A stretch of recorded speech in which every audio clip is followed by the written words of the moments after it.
Hello, dear OLLI folks. I'm Linda Haverty-Rugg. I'm Professor Emerita, recently retired from the University of California, Berkeley, from the Department of Scandinavian, where I worked for more than 20 years.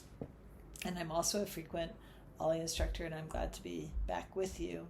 This time I'm giving a course called Two Brothers in a Wood, which is based on a long-term research project of mine where I look at the experiences of two brothers who came from Sweden to North America in 1712.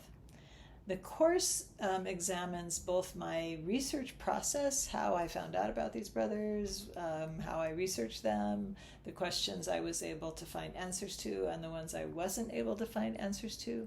So I look at the research process, but I also look at their experiences and their lives. And what's interesting about them is when they came over, there was not a large Swedish migration in 1712. In fact, there were no ships going from Sweden to America at that time. They came via London.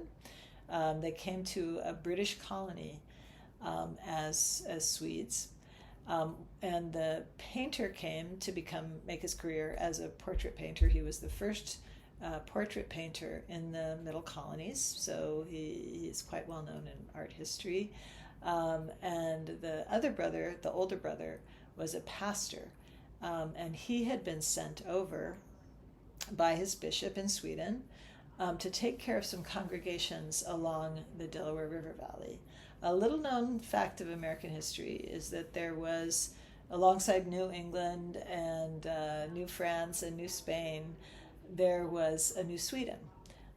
New Sweden only lasted for between 1638 and 1655 before it was taken over by the Dutch. There was also a New Netherlands, as you know. And it was taken over by the Dutch and then by the English. So by 1712, there were just these small remnants of Swedish settlers along the Delaware River Valley. So I'm going to be looking at the history of that settlement. I'm going to be looking at the two brothers, and with the painter brother, I became interested in the whole project initially because I ran across two extraordinary portraits that the painter brother had made of Lenape men, native men from that area. And it turned out that those two Lenape men were negotiators in an infamous treaty where the Lenape people were cheated of land by the sons of William Penn. So we're going to look at those portraits, the story of the treaty, and a little bit about the colonization of Pennsylvania. The other brother, Andreas, the older brother, the pastor, was also a very passionate amateur naturalist, and he wrote a diary in which he describes his encounters with the natural environment in the Delaware River Valley, but also, very importantly, what he learned about the native people of the Delaware River Valley, their lives, their customs, their practices, and so on.